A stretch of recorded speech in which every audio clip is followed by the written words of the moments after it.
오늘도 주님 안에서 승리하는 복된 하루가 되시기를 간절히 축원을 드립니다. 신약의 복음서는요, 총 4가지의 복음서가 있죠. 마태, 마가, 누가, 요한. 이 복음을 사복음서라고 이야기합니다. 그런데 그 중에서도 마태, 마가, 그리고 누가는 공감복음이라고 이렇게 얘기를 하거든요. 공감복음이 무슨 뜻이죠? 같은 관점, 비슷한 관점을 가지고 쓰여졌다 해서 공간 복음인 겁니다. 예수님에 대하여 기록하고 또한 예수님이 했던 말씀과 그리고 예수님이 전해주었던 그러한 뜻이 무엇인지를 기록해 놓은 이 복음서들은 대부분 다 비슷한 사건도 많이 있고 그리고 또 같은 관점에서 기록되어서 중복되는 것들이 무척이나 많습니다. 그런데 이 공간복음을 통해서 우리는 다양하고 그리고 또 입체적으로 예수님의 말씀과 예수님의 모습을 볼 수 있어서 그래서 훨씬 더 그 복음서의 말씀이 우리에게 더 잘 보이기도 하고 또한 들리기도 하는 것이죠. 그래서 이 복음서들은 상호 보완적으로 잘 또한 하나님의 말씀과 예수님의 말씀 또한 예수님의 모습을 보여주는 것을 우리가 알 수 있는데요. 오늘 우리가 함께 이제 보게 될 역대기에는 역대상과 역대하로 이렇게 나누어져 있는데 그런데 이 역대기에 나오는 내용들이 앞에 있는 창세기부터 그리고 또 뭐 사무엘상하 그리고 열왕기 상하 이 모든 책들을 다 망라하면서 특별히 사무엘서와 열왕기에 있는 내용들과 약 한 절반 이상이 반복되고 중복되고 있는 것을 보게 됩니다.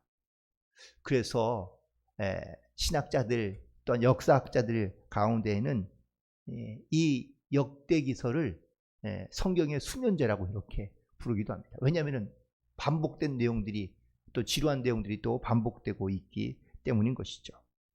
그런 이유로 맨 처음 이 성경의 말씀을 번역하며 또한 기록해 놓았던 70인역이라는 이러한 책이 있는데 이 역대기를 사무엘과 열왕기에 빠져 있는 부분들을 보충해 놓은 책이라고 해서 부록이라 부르기도 하고 혹은 히브리 언어는 디브레 하야밈이라는 단어를 쓰는데 이 말은 빠진 것들 즉 성경 속에 빠져 있던 것들을 보충해서 다시 집어넣었다라고 해서 바로 이 역대기가 기록되어져 있다고 이야기합니다.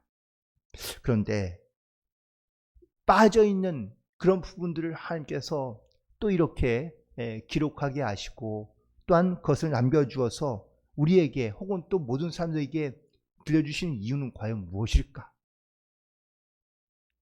아마 오늘 앞으로도 역대기 말씀을 통하여 우리가 함께 묵상하며 은혜를 나누긴 하겠지만 하나님께서 그냥 단순히 이 역대기는 좀 쉬어가라라는 의미로 그냥 주신 말씀일까? 아니요, 그렇지 않다는 것이죠. 모든 하나님의 역사 가운데 또한 세상의 역사 가운데 하나님이 얼마나 자세하고 혹은 또 매우 구체적으로 하나님께서 개입하고 역사하고 계시며 또한 한 영혼 한 사람 한 사람마다 하나님께서 주시는 그런 하나님의 계획과 은혜와 섭리가 무엇인지를 더 구체적으로 더 깊이 있게 깨닫게 하기 위하여 이 역대기의 말씀을 주신 줄로 믿습니다. 우리가 앞장에 바로 넘어가면 열왕기하 25장 27절 이후부터 이스라엘 역사가 사실 바벨론으로 포로로 붙잡혀가면서 끝나는 것이 아니라 바로 그가 다시 바벨론의 왕에게 왕의 지위를 회복하게 하고 또한 그에게 죄수의 의복을 벗고 그리고 왕의 식탁에서 함께 식사하며 또한 새로운 소망이 이스라엘 가운데 나타나고 있는 것을 보여주면서 이 열왕기하는 마무리하게 되었는데요.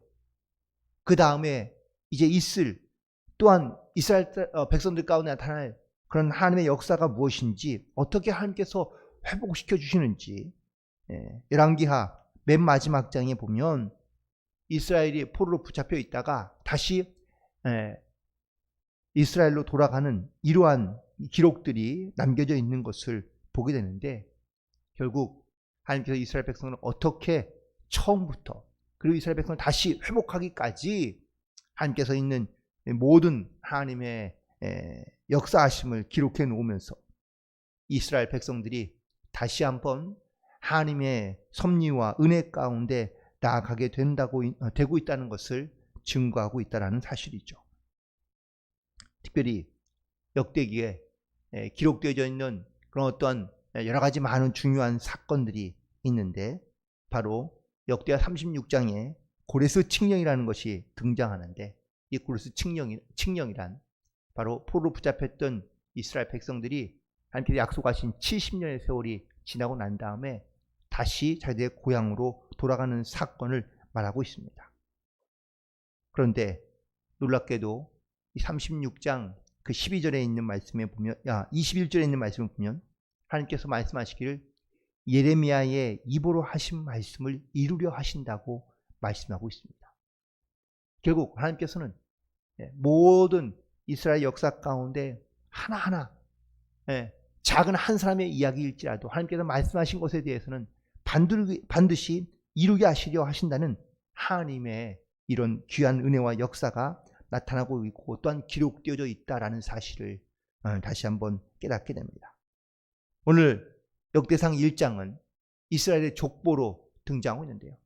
우린 족보를 사실 구약 창세기부터 또 마태복음에 나오는 그런 어떠한 족보들까지 많은 족보들이 등장하는데, 오늘 특별히 이 역대기에 기록되어져 있는 그러한 이 족보는 기존의 성경에 물론 창세기에 기록되어져 있는 부분도 있긴 하지만 사실 그 안에 빠져있던, 또 우리가 사실 잘 기억하지 못하는 그런 부분들이 바로 기록되어져 있다는 사실이죠.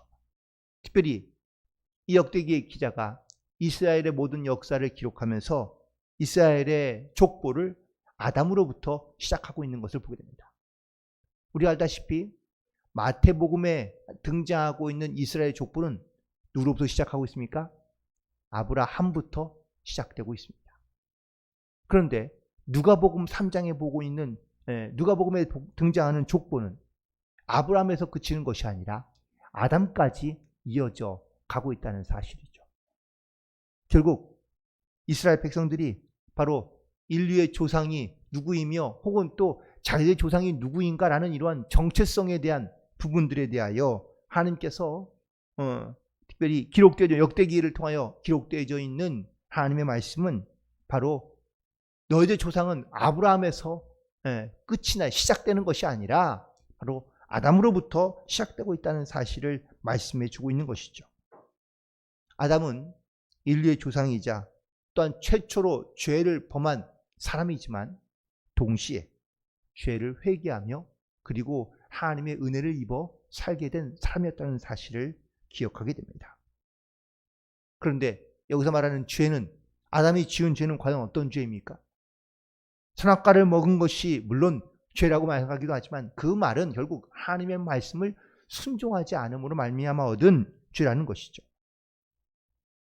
결국 이 죄를 깨닫고 난 아브라함 두 부부는 결국 하나님의 음성을 피하여 하나님의 부르심을 피하여 숨게 되었고, 그리고 하나님의 질문을 통하여 아담은 자기가 지은 죄가 무엇인지를 깨닫게 하십니다.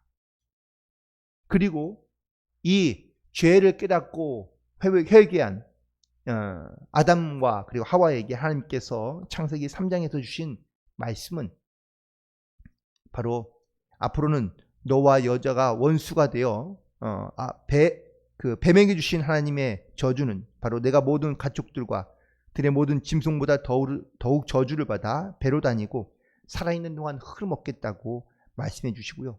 또 내가 여자와 원수가 되게 하고 내 후손도 여자의 후손과 원수가 되게 하리라고 하나님께서 말씀하고 있는 것을 보게 됩니다. 결국 하나님께서 이 말씀을 통하여 하나님께서 아담과 하와, 물론 죄를 짓고 그 죄값으로 말미암아 그 죄값을 치를 수밖에 없으며 살 수밖에 없지만 하나님께서 반드시 그 여인의 후손과 후손을 통하여 내 머리를 상하게 하며 또한 너는 그 발꿈치를 상하게 할 것이라는 이 말씀 속에서 하나님께서 어떻게 사람들을 향한 구원의 계획을 갖고 계신지를 하나님께서 분명히 다시 한번 말씀하고 있는 것을 깨닫게 됩니다.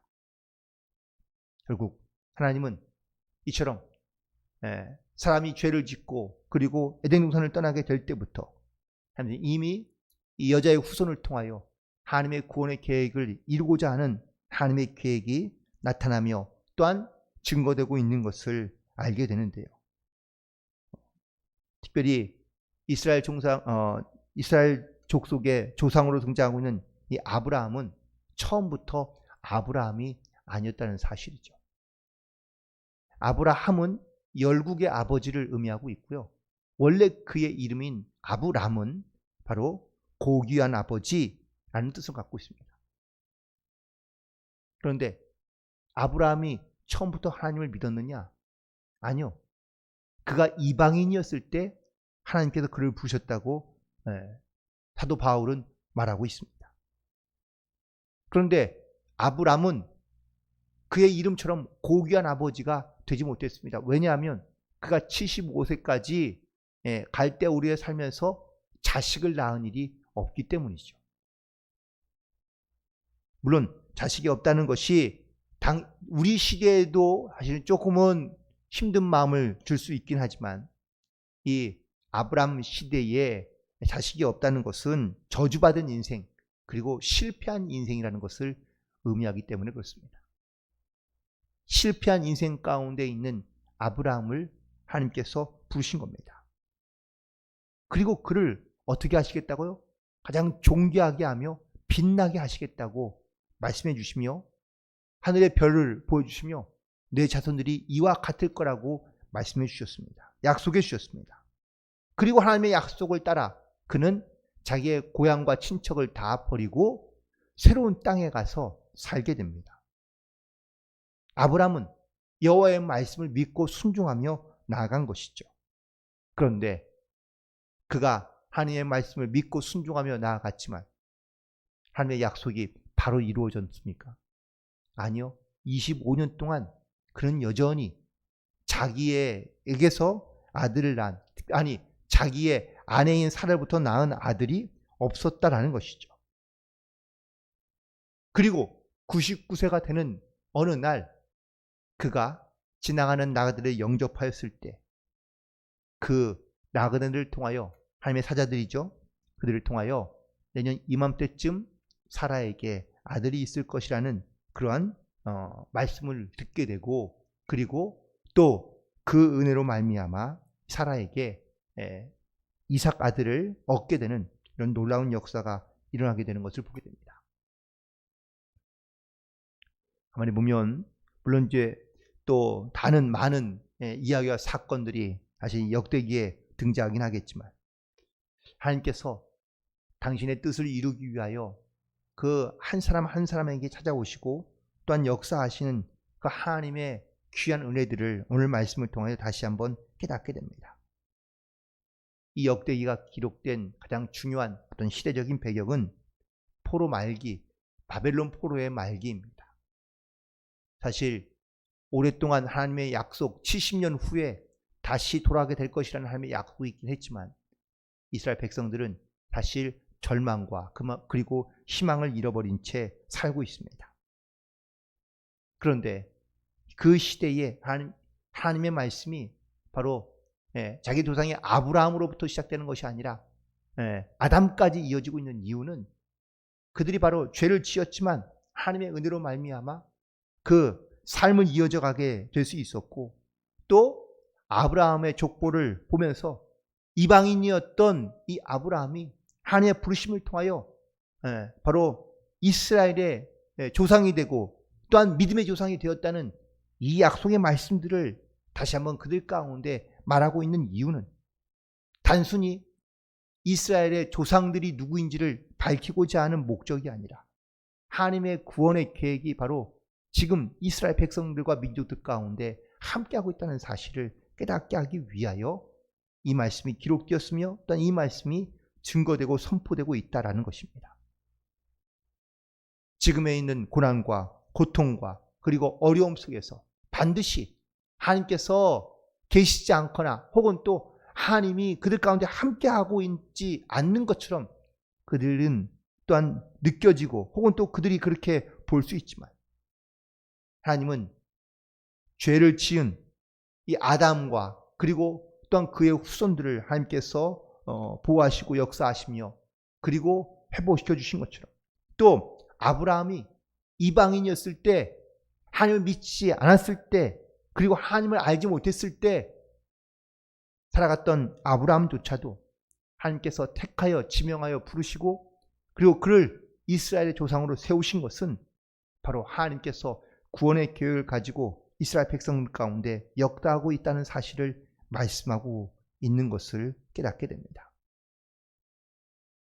오늘 많은 사람들의 이야기가 등장하며 이스라엘의 족보가 등장하고 있습니다. 그런데 지금 소위 말하는 이스라엘의 족보 안에 빠져있는 이름들이 대부분 오늘 본문에 기록되어져 있습니다. 이 사람들은 그러면 하나님의 사람들일까요? 또한 하나님의 구원받을 만한 백성들일까요? 아닐까요? 이들도 역시 하나님께서 구원하실 또 구원하길 원하시는 하나님의 백성들이라는 사실을 말씀하고 있는 겁니다. 오늘도 우리는 하나님의 은혜로 이 땅 가운데 살아가며 그리고 하나님의 은혜가 반드시 필요한 그러한 영적인 삶을 살아가는 귀한 성도들인 줄로 믿습니다. 하나님의 은혜가 없이 살아갈 수 있다고 말하는 사람은 아무도 없습니다. 모든 사람들에게 하나님의 은혜가 필요하며 하나님의 구원의 은혜가 필요한 줄로 믿습니다. 결국 성경에 있는 모든 말씀은 바로 우리 한 사람 한 영혼을 위해 주시는 하나님의 말씀인 것을 깨닫고 그리고 그 말씀을 또한 그의 부르심을 따라 하나님 앞에 우리가 믿음으로 고백하며 그리고 감사함으로 순종함으로 살아갈 수 있는 저와 여러분 되기를 간절히 소망하며 나를 향한 또 우리에게 주시는 하나님의 말씀과 하나님의 뜻이 무엇인지를 분별하고 오늘도 그의 사랑과 은혜 가운데 감사함으로 순종함으로 승리하는 복된 하루가 되시기를 주님의 이름으로 간절히 축원을 드립니다. 기도하시겠습니다.